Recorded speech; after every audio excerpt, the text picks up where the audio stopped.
Greetings from Berlin. Good afternoon, good evening, good morning, good middle of the night. Meg is there. Hello, Robert and everyone.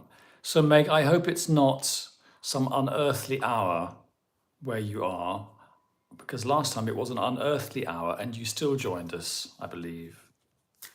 So let's do, while people are joining us and assembling, let's do a quick reading for the live stream. Here I am with my melanated classic tarot deck. You can hear the church bells going. I don't know when they go.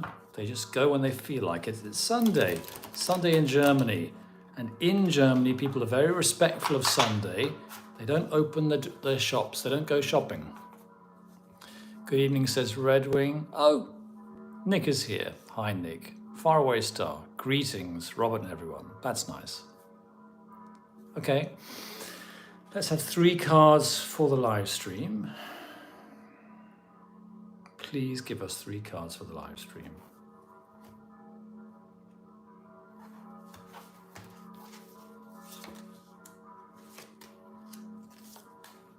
Okay.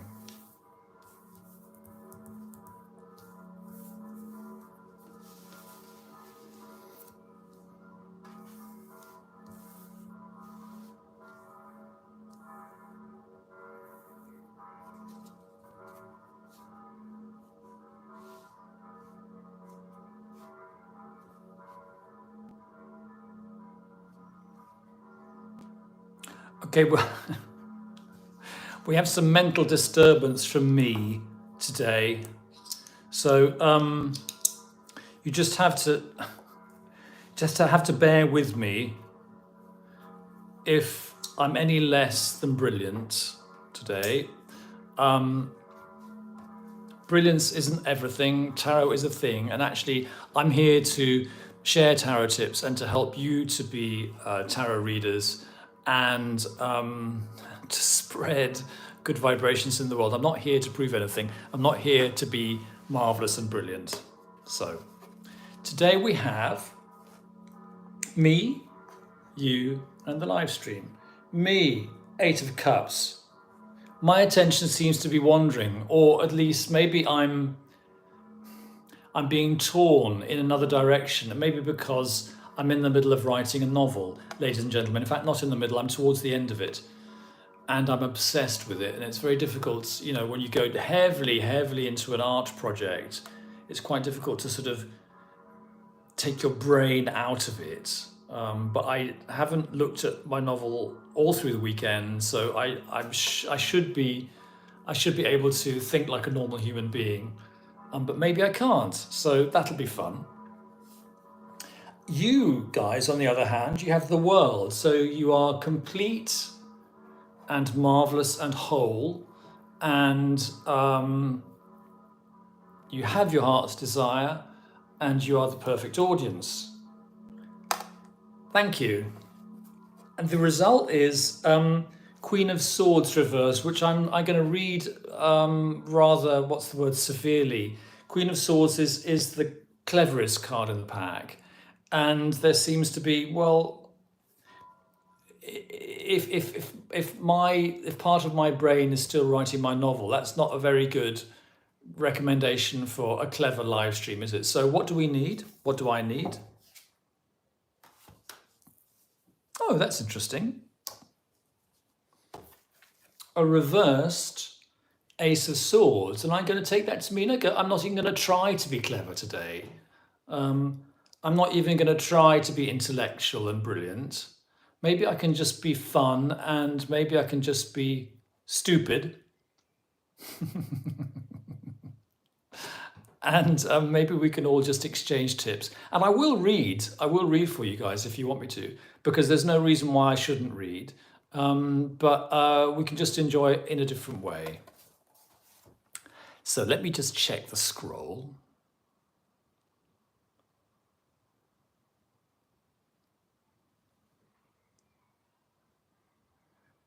Sevenfold Goddess says hi. Hello, Sevenfold Goddess. Saskia says hello. Hi, everyone. Frank Sniders, hello everyone. Greetings from Netherlands. Cool. Hi Redwing. Hi Frank. Hi Rod and everyone. Elle Phillips is here. That's great. Well, I would like to say today that I've been thinking about my concept of fortune cookie tarot, and I don't know how many of you, well, Meg was here last week, but I kind of talked about my fortune cookie tarot concept. And I think it's going to go into my book when my book ever gets finished. This is my tarot book. I'm writing two books. My concept of fortune cookie tarot kind of pulls together everything I've been thinking over the past 3 years. And it is that I don't want tarot to be complicated, and I don't think it should drag on. I don't think we should get too involved in it being some huge riddle that's very difficult to solve intellectually. Maybe that's the theme. Maybe that's why there's this theme that I just got of me not being particularly clever today. And Meg says, we don't need to be all swordy today. I love that stone that you're wearing. Thanks, Meg. In fact, it has another side where it has a little bit of, so I suppose, slightly Celtic carving on it. I put it on very quickly today. I just whopped it over my head, so it fell around the wrong way. But yeah, my fortune cookie tarot concept is that I'm interested in the idea of tarot readings being short, not because I'm lazy or anything. And it may also be that if you have short tarot readings, you can't monetize them to the same extent. You can't, if you sit someone down, a client down, and say, let's have a 1 hour tarot reading, and then they might pay you for an hour of work. If you sit someone down and say, I'm going to give you a 5-minute tarot reading, would they pay you less? I mean that quite seriously. And it may be why this isn't talked about, but I think, okay, say you went to see an oracle in ancient Greece, say you went to see the oracle at Delphi, or say you went to see like the 3 witches in Macbeth and asked for their advice. And their advice, their advice probably isn't very good advice because they were a bit evil, weren't they? But say, or the oracle at Delphi. But I think these old oracles, they tended to say something like, the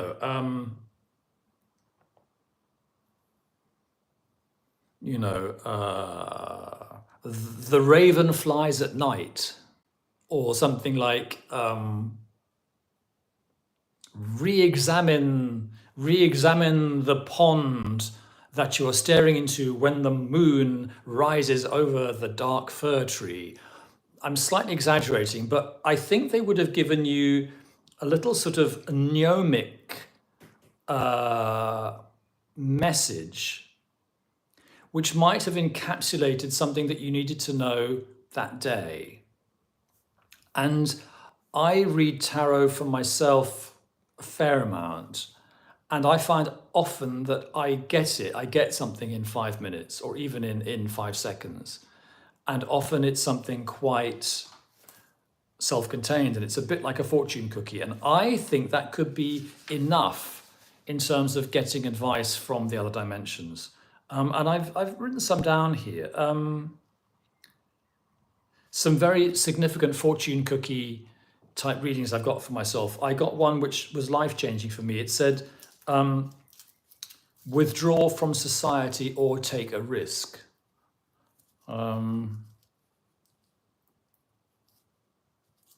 Don't throw the baby out with the bathwater.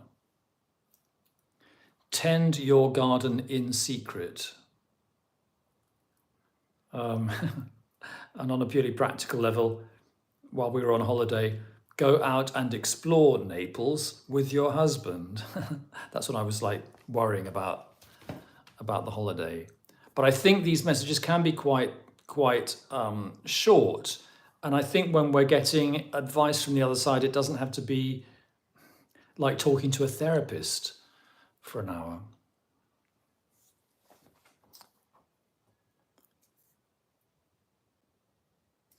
So Jamie is here from Centerton, Arkansas.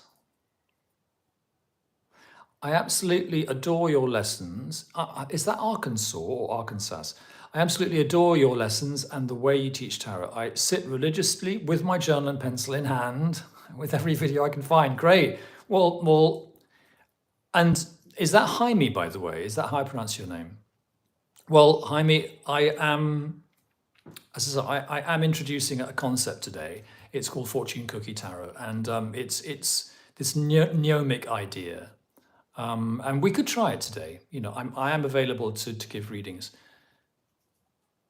And Meg says the fortune cookie concept is working very well for me. I usually draw, literally, a sketch of the cards and can put a few short words beside each card as it comes to me. It helps me hear my intuition. Yes, I think that's right. But I mean, guys, does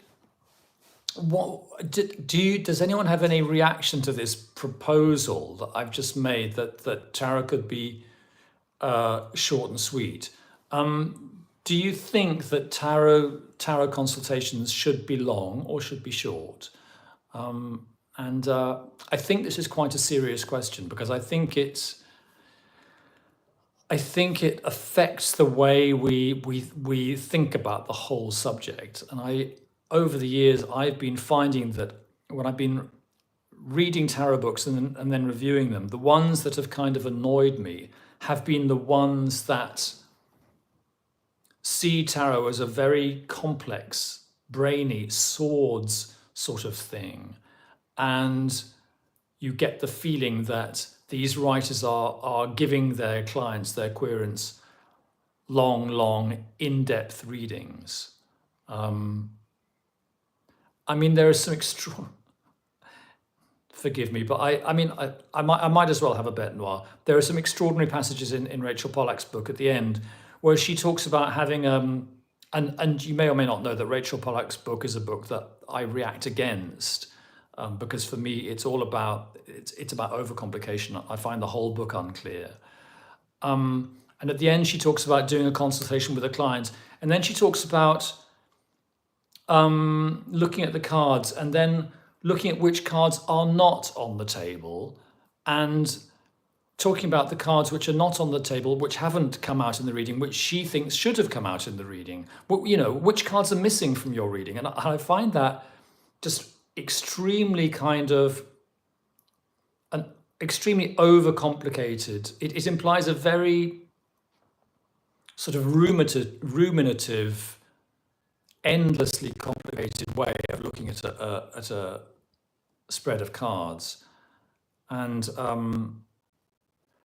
I'm interested in, for example, maybe even restricting a spread to 2 cards and then just looking at it and see if you can be open enough to get a message from wherever. Saskia says, it's always short and sweet with me. I usually get what the cards are saying to me instantly or not at all. Okay. I agree, Saskia. I think that's what I'm finding interesting. You know, there are some discussions about how many cards you should have in a reading. There's one tarot writer, I can't quite remember which, who says try not to ever have more than 11 cards on the table. And I think that's an arbitrary number, isn't it? But I think that's quite interesting. There are some readers, there are some spreads which use 78 cards. There's a Marcus Katz spread which uses 78 cards, which I think is really, really interesting. But he's so up and running that he can just put cards down and read and talk and read and talk. And I admire people who can do that. So I think, in a way, I've just wrecked my deck by rubbing a bit of chocolate foil over it. That's my desk. I've just wrecked my desk. I think what one is maybe working towards with tarot is that it becomes a form of conscious channeling. In other words, you don't go into a trance. You're still yourself. You're not really overshadowed by anyone or anything else. You're completely present, but you do kind of channel. And I know that's a controversial word, but I'm tired of trying to be good. So let's use it. Meg says, lol, since I am such a novice and read at busy events, I have never experienced long readers, and probably would not even be able to do them. Interesting. I mean, I've done many readings that were an hour or an hour and a quarter, an hour and a half. Laura says, short works, but I really enjoy looking at my cards. Lots of them, 3 times 3, 9 card tableau is my favorite. I like Le Normand. Oh, do you actually use Le Normand? Or are you using a Le Normand spread with tarot cards?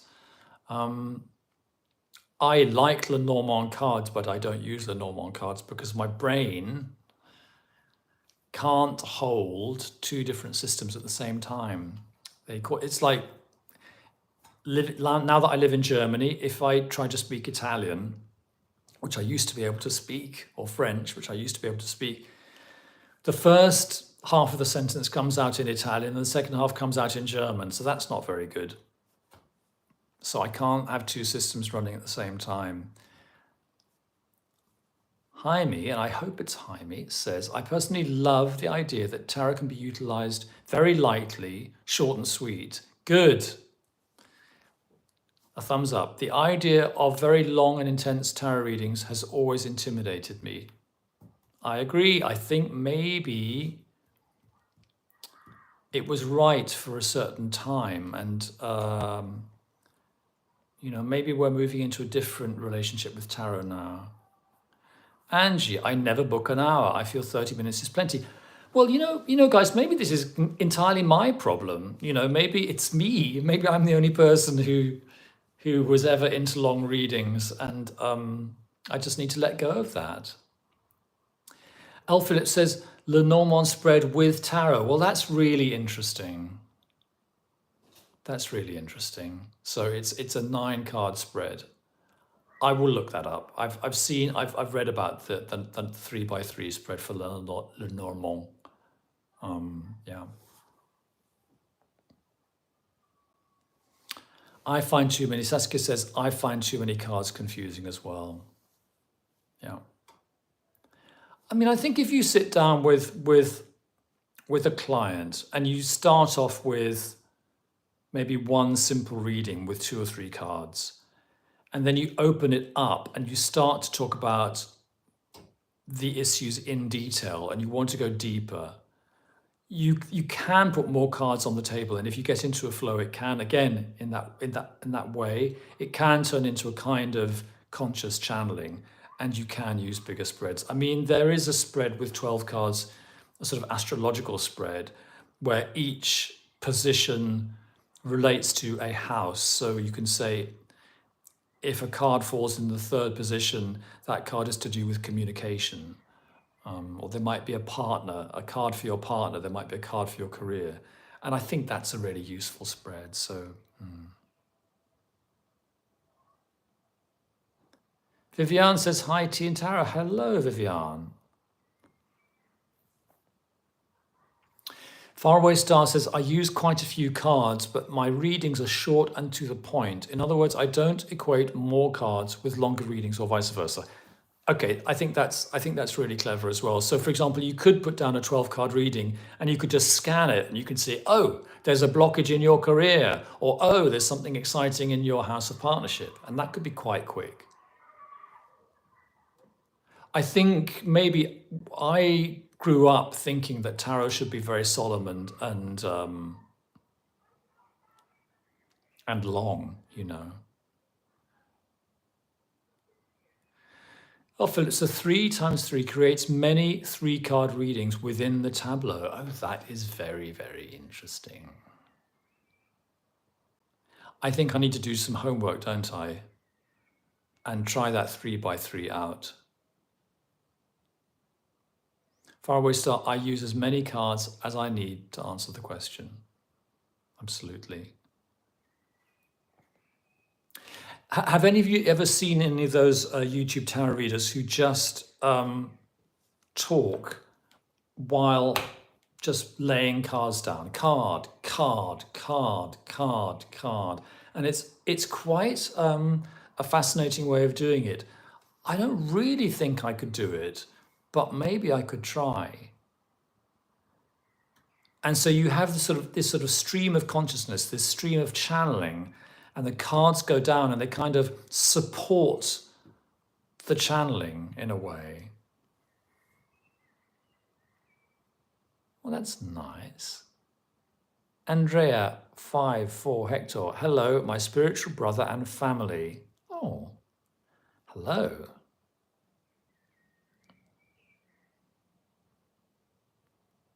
Welcome.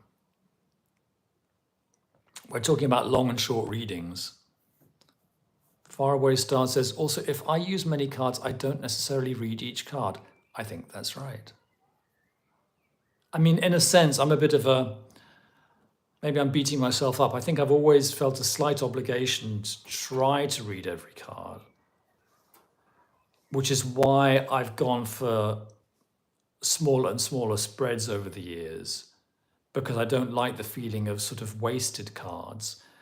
But I think it's completely legit to only talk about the cards that you want to talk about. And actually, when I've been reading, online for you guys or for Facebook or whatever, and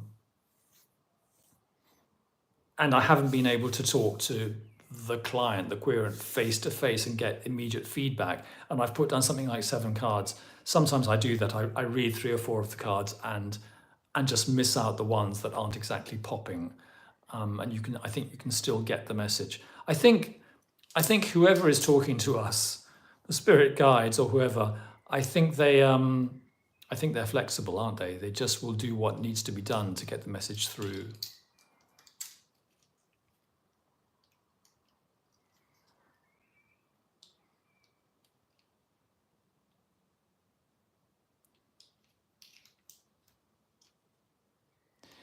Oh, so Laura, you're talking about those people who just talk while putting the cards down. They're performers. The readers who read the whole deck are excellent improv performers. I'd love to hone that skill. That's very interesting that you say that. And I don't think there's anything, I'm not against the idea of, the oracle as performer. I think, in a sense, clearly that's what I'm doing. That's what I aspire to be. And interestingly, with the reading the whole deck, if you look at the Marcus Katz book, and I think it's in his book, Tarosophy, which is a strange but I think maybe significant book. I think that's in his book where he says here's how you can read the whole deck. And he actually says something like, this is great for parties. And I'm much too delicate and sensitive to read in a real party situation. I mean, he's talking about sitting down at a big kitchen table with people all sitting around, and he does a performance where he reads the whole deck, and all 78 cards go down on the deck, and he reads, while putting them down, he reads. And I agree, Laura, I think that is an improvisation. I think it's impressive and it's daring to do that. And maybe, that's an experiment that one should do.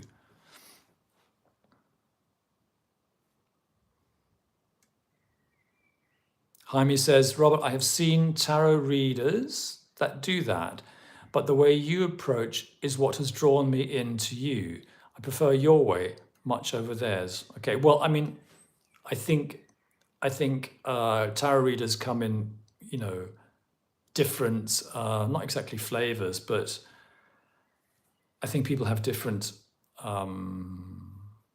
abilities, or people are tuned up differently.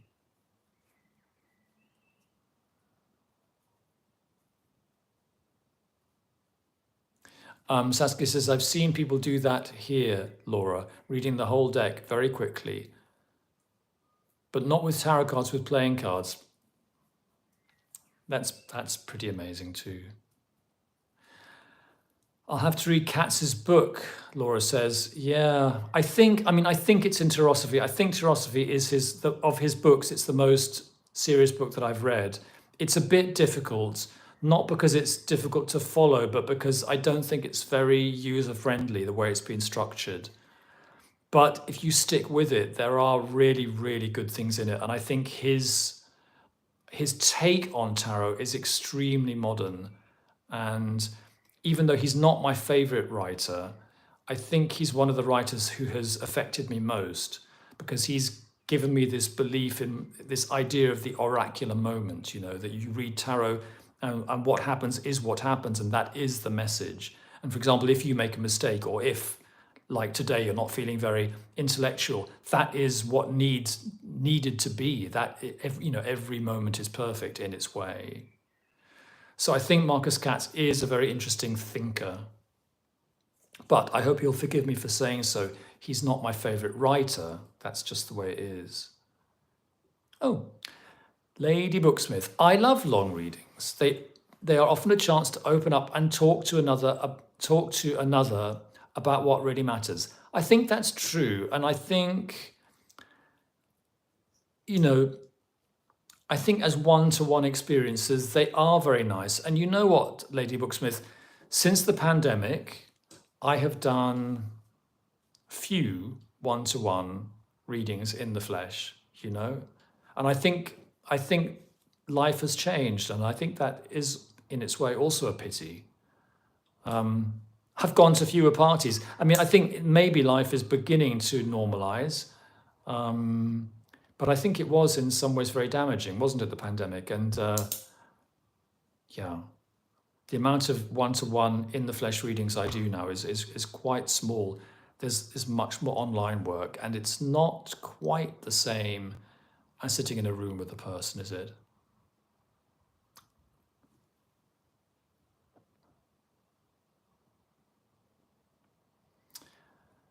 And Laura replies to Saskia. And then I saw your review, I've been on the fence. I think you're talking about Marcus Katz. Maybe I shouldn't say this, maybe get the book secondhand. It's quite a big, hefty volume, and it's probably not all that cheap. But I think Marcus Katz, he's unusual, and I think he's a. You don't have to follow him wherever he goes into his various obsessions and various suggestions, but I think he's very, very dedicated. I think he knows a lot about tarot and magic and ritual, and has done a huge amount of research. And I think it's just worth reading one book by him, and I think that is probably the book to read. Not all his books are all that good. Saskia, what one tarot book would you recommend, Robert? Well, Saskia, tarot books tend to have different subjects. I think the book that I kind of rave about is Paul Hewson, and it's called Mystical Origins of the Tarot. And what that does is it gives you some very solid and interesting chapters about the history of tarot, and also it gives you pages in which he talks about each tarot card and lists the various traditional meanings for each card over the centuries. So you can, and they're contradictory. So you can see, you have all the material in front of you. You find out what Ed Taylor said about each card, what the Golden Dawn said about each card, and so forth, and sometimes what Crowley said. And then you can stand back and decide what you feel about each card. I think if we just endlessly read books in which some modern author gives their views on each card, which modern authors have to do, but it can be very confusing because you don't really know what the roots of each card are. So I would say Paul Hewson, Mystical Origins of the Tarot, is a sort of essential reference book for any serious tarot reader. I would contest. Other good books. You know, the Tash and Tarot book is an absolute delight. It's big and it's expensive and it's a sort of coffee table book, but it also has some quite good chapters about history and stuff.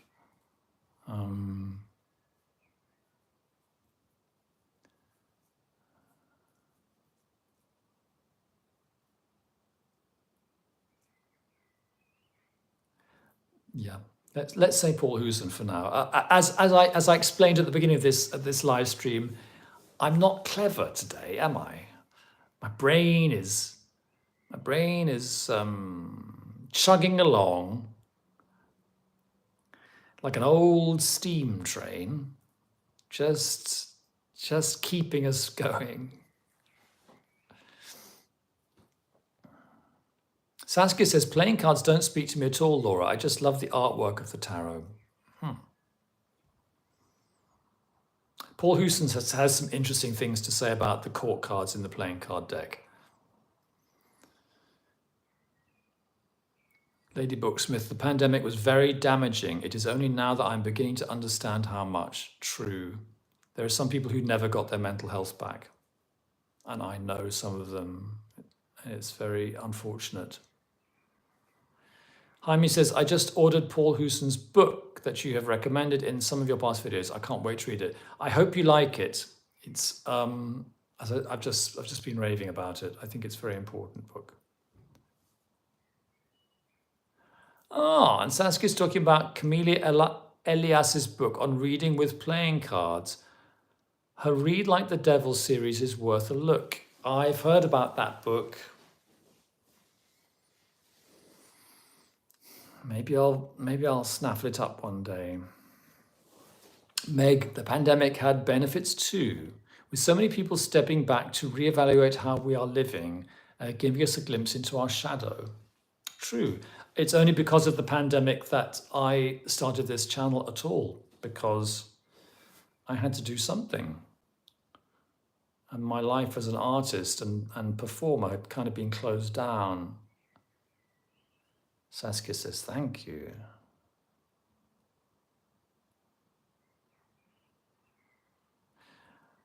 Jaime has ordered the book.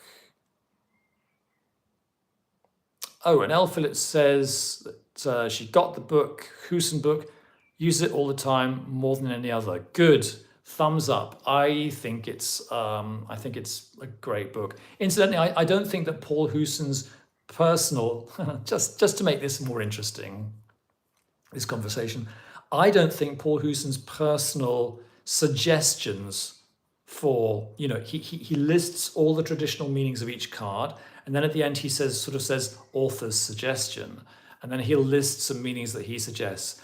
And I think, how can I put this politely? I don't think they're very good.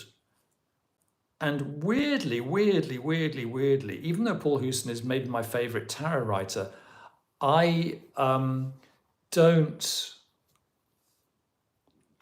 when he's actually talking about the business of reading tarot, I don't find him terribly in-depth interesting. It's more that when he's talking about the cards themselves and the history of the cards and what they mean individually, then I think he's absolutely unmissable.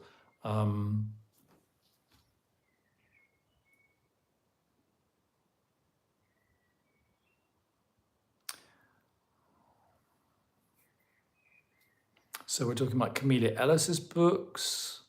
I think I saw her in a video and she came across as kind of intimidating in a way. I mean, great, but rather a riddlesome person, unless I'm thinking of the wrong person. But yeah, I mean, if I am thinking about the right person, clearly a performer. Am I right in thinking?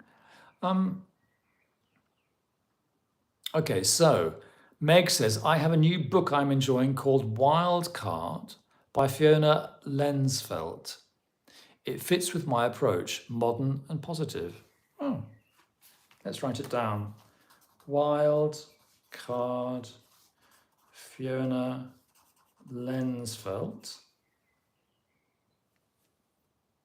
with a T. And we're going to also, I am going to look, the royal we, going to look at Camellia Elias. Better add that book to the list as well, says Saskia.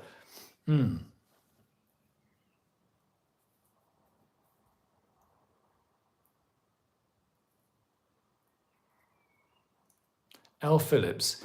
He had us worshipping Padmon the demon in his Mastering Witchcraft. Are you talking about Paul Hewson? He doesn't disclose that. He just has you write it in a strange alphabet. Well, that doesn't sound very good.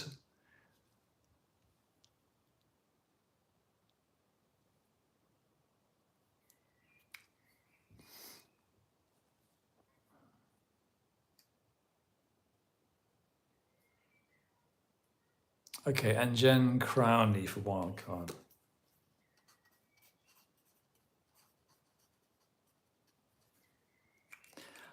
By the way, does anyone wants me to put down some cards for them?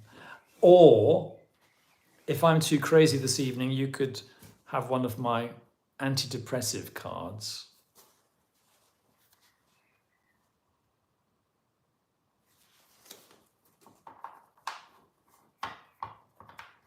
Okay, Frank Snyders says, I think you shouldn't read too many books, but just work on your own intuition. Well, that is a very interesting way of looking at it. Because when I started out with tarot, I was like at uni. And I just got one book, you know. My friend said, why don't you get this book? And it's The Tarot by Alfred Douglas, and it was published by Penguin. And in those days, you know, this was like 1980 or something. And there weren't very many books about tarot in the shops at all. There was probably like one or two, you know, widely available outside of magic shops, I suppose.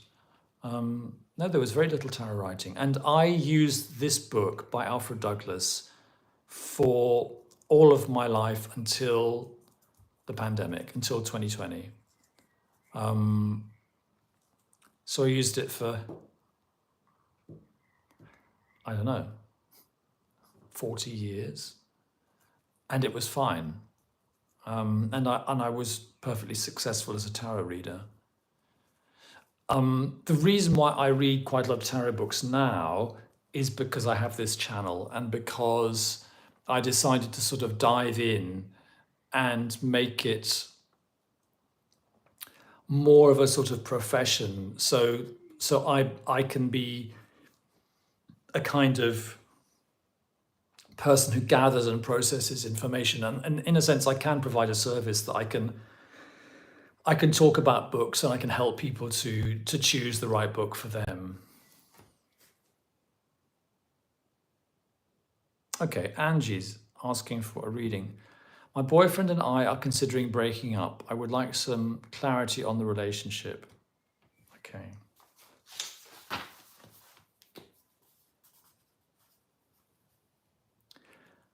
Considering breaking up. My boyfriend and I are considering breaking up. I would like some clarity on the relationship. Okay, I'm going to do a reading for Angie. It might be the only reading of the hour, actually, because we're coming up to 1:45. This is for Angie. So, Angie, I'm going to pull one card for you, one card for your boyfriend, and one card for the relationship, and hopefully it'll throw some light on the energies that are flying around. Please can we have 3-card reading for Angie with regard to her relationship with her boyfriend.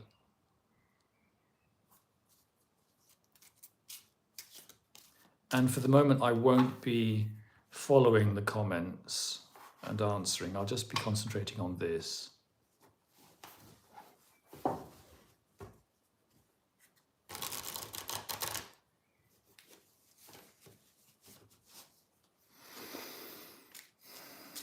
Angie, I'd like you to tell me whether you'd like me to use the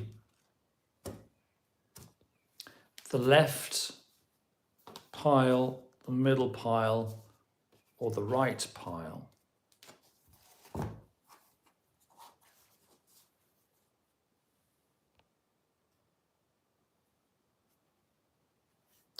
That is the left, that is the middle, that is the right.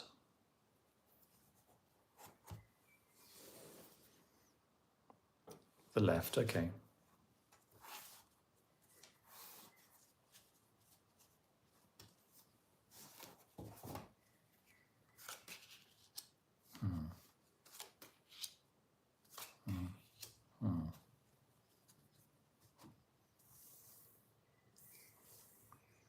Well,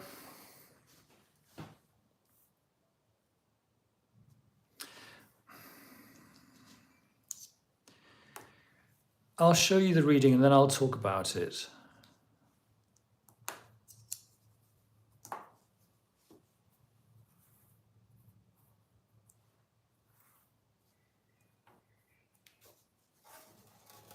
See, Angie, that's your card, the Ace of Cups.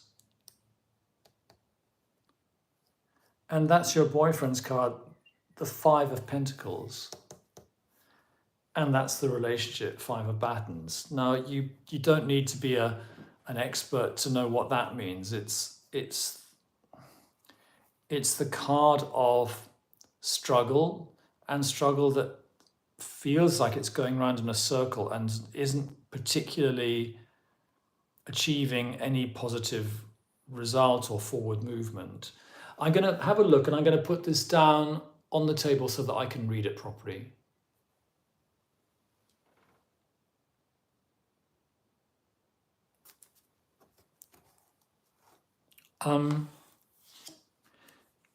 If that's your card in this context, the implication is that in a sense, I get the Madonna line, happiness lies in your own hands. If I compare that card, which is you, your energy in this context, and that card, which is your boyfriend's energy, it feels like love for you is a sort of a thing that is present in your life in the here and now. But for your boyfriend, it feels like love is more of a response to, it's sort of like a comforting thing, as a response to hardship, as a response to difficulty. And that feels like two slightly different conceptions of love, or you're in slightly different places in that respect.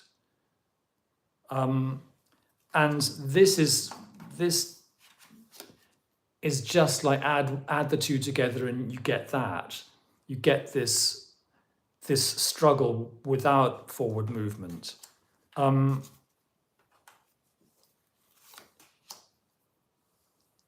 And what I've done is I've put a card at the top of the reading as a request for advice, and I've got a reversed Two of Swords.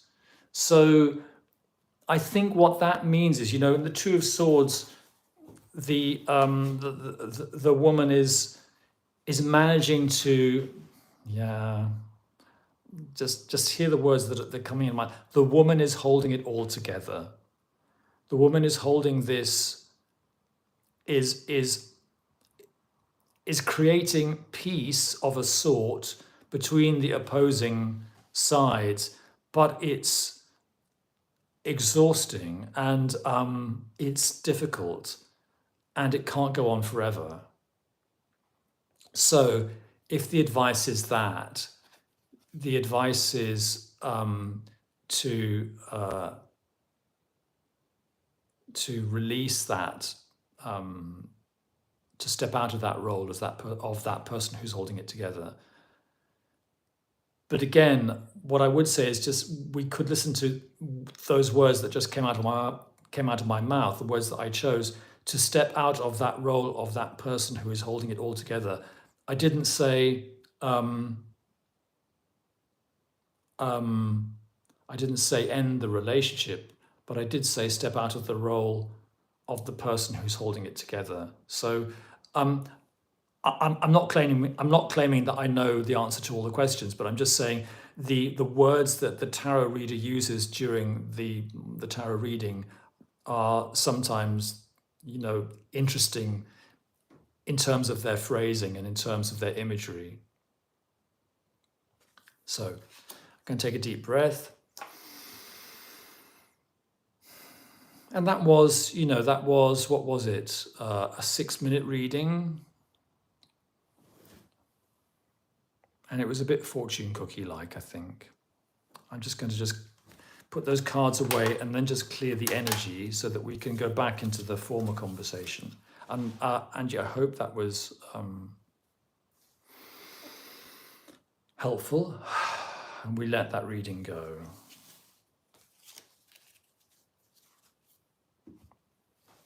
Let me check the chat in case anyone else has made any requests. Angie says, okay, thank you. You're welcome.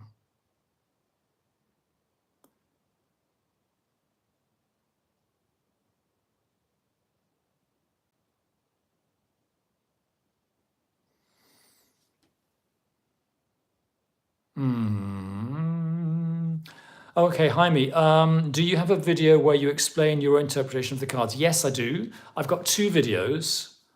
In one of which I give, I think probably 1 word for each card, and then in another I give 2 or 3 words for each card. I do it very quickly. And I believe if you go to my channel and look at the playlists, I believe you should go to the playlist called Tarot Tips and Tutorials. And there you'll find these 2 videos. And one of them is called something like The Whole Deck in 3 minutes. And the other one is called something like The Whole Deck in 10 minutes. And those 2 videos are exactly that. They are there to give you some very basic words or clusters of words that you can use and just concentrate on for the first year. And those words that I've put down, they're the words that I've come to the conclusion are good words, after a lot of tarot reading. So yeah, it's there. Linda de Gonzalez, hi, glad I'm able to catch you live. I've been lurking. Well, welcome back.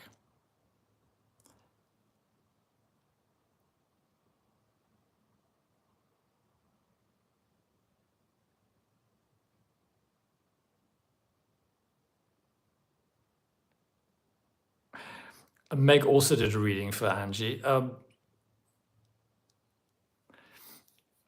Meg, it's open season. What I would say is that it's probably not important not to what's the word, overwhelm a person with possibilities, but no, this is a communal space. There are no rules.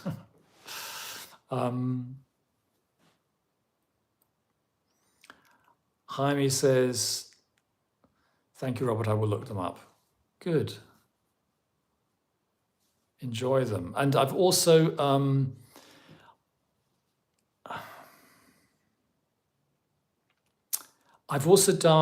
4 videos about the court cards, because I think the court cards are the most difficult part of the deck, and I think it's what I always would have wanted as a young tarot reader. Would have been some better advice about the court cards. Just have a look. I can't delve into it right now, Jaime, but I think I also have a playlist called individual card readings. Sorry, individual card meanings. I might have a playlist called that. If I don't have that playlist anymore, it'll be in my tarot tips and tutorials. And there's one called the Four Kings, there's the Four Queens, the Four Knights, and the Four Pages. And I'm very proud of those 4 videos, which contain quite a lot of research that I did.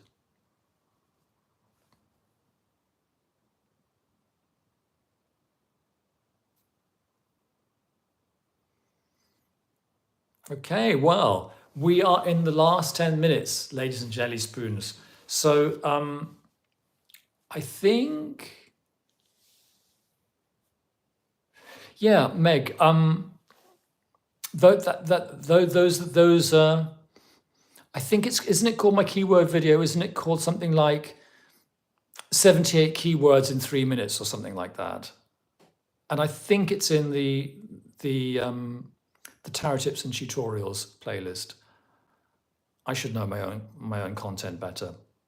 We're in the last 10 minutes. Probably a bit late for a full reading, but if anybody would like a 1 card, one of my antidepressive cards, that makes them sound like medication, if I call them that. They're also my morning cards. I made them myself, intuitively, and I coloured the backs in myself. So they're all different. Imperfection is charming. Okay, Meg says, I'd love a morning card. Anyone, Meg, give me a number between 1 and 10. Anyone who wants a morning card, just give me a number between 1 and 10, and that'll be your morning card. Saskia would like one. Meg says 6. No, Meg says 5, sorry. 1, 2, 3, 4, 5. Meg, you get strong. So these cards are not necessarily predictions. I think they are things that we are invited just to hold in our minds for the next day or so. You can invite that into your life, strength. You can see it in other people. You can appreciate it coming from other people. You can just believe that it's possible. Flower Fairy 3. 1, 2, 3. Flower Fairy Inspiration.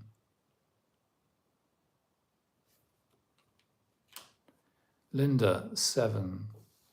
1, 2, 3, 4, 5, 6, 7. Linda, Pleasure. Nick, may I have one please? 5. 1, 2, 3, 4, 5. Successful. Tamara 2. 1, 2. Laughter. Saskia 2. 1, 2. Spontaneous.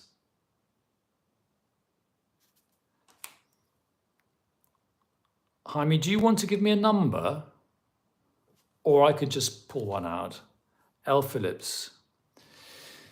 Richard Smoley, New Discoveries in the Tarot, a lecture at the Theosophical Society on YouTube. Should be a required watching. Have you seen him speak, Robert? Anyone? No, I haven't. Okay.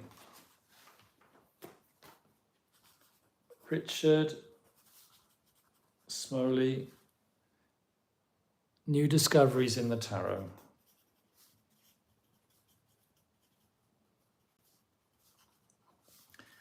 On YouTube.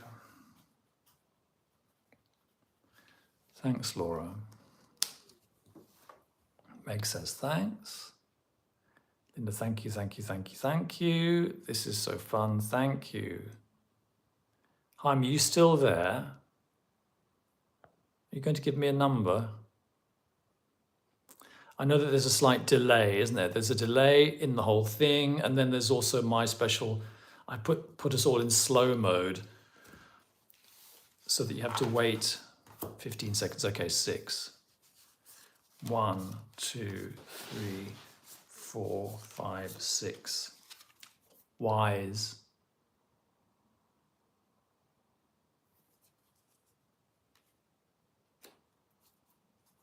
L. Phillips 3. 1, 2, 3. Beautiful.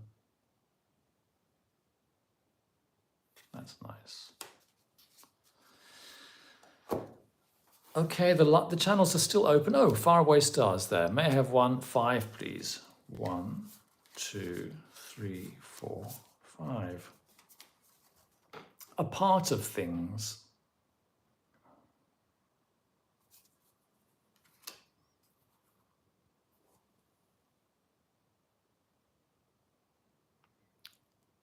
Hamia, I gave you your 6, right? I think there is a delay, isn't there? I can't remember which one was yours, but I gave you one, didn't I?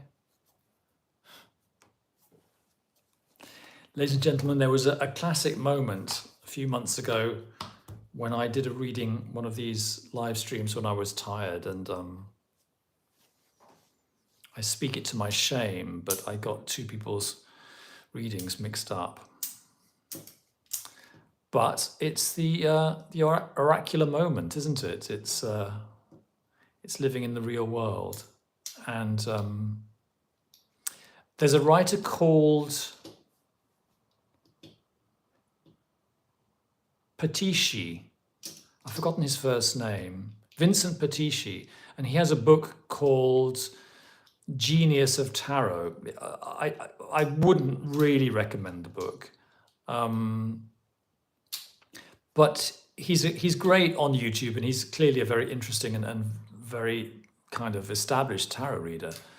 And his theory is that tarot, using tarot cards, helps one to think like a genius. You know, it turns you into Leonardo da Vinci. And I think what he's saying is that using tarot cards helps you to kind of expand your mind. And so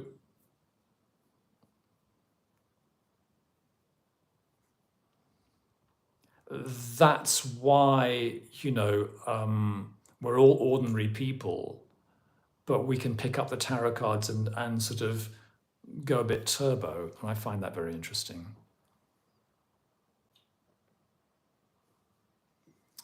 Okay, so that sounds like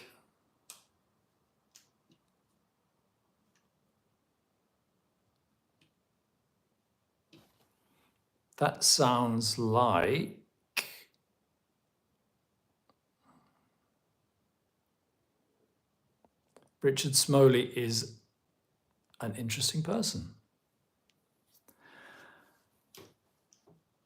Oh no, you were talking about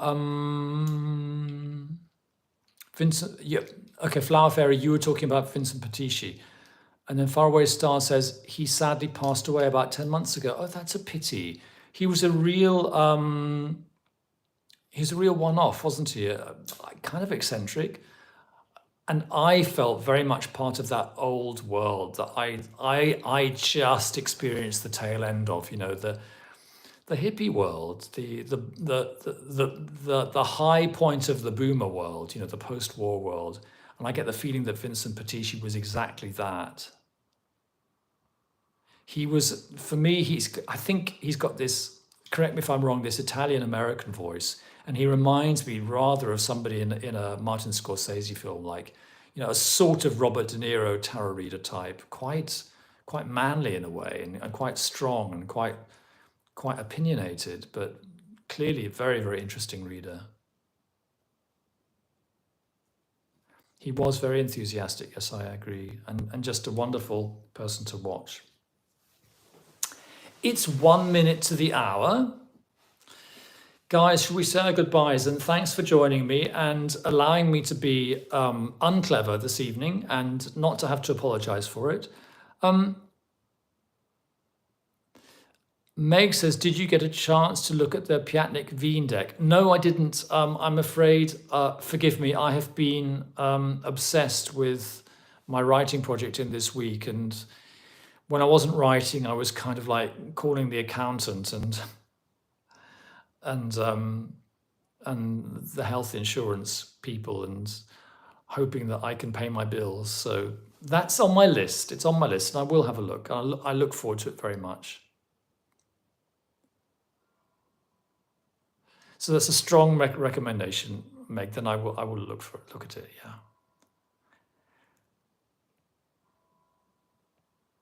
So Saskia says this has been a fun and interesting conversation. You're very welcome.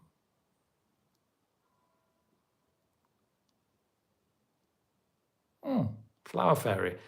So glad I found this live. I'm glad you found it too. Nicholas says a fantastic live. Thanks, Nick. I do 2 live streams per month. I try to. One of them will always be on Sunday afternoon, in London and Germany. And I actually enjoy this time. It's been great for me. It's 6 o'clock in Berlin, 5 o'clock in London. And then the other one will be a bit earlier.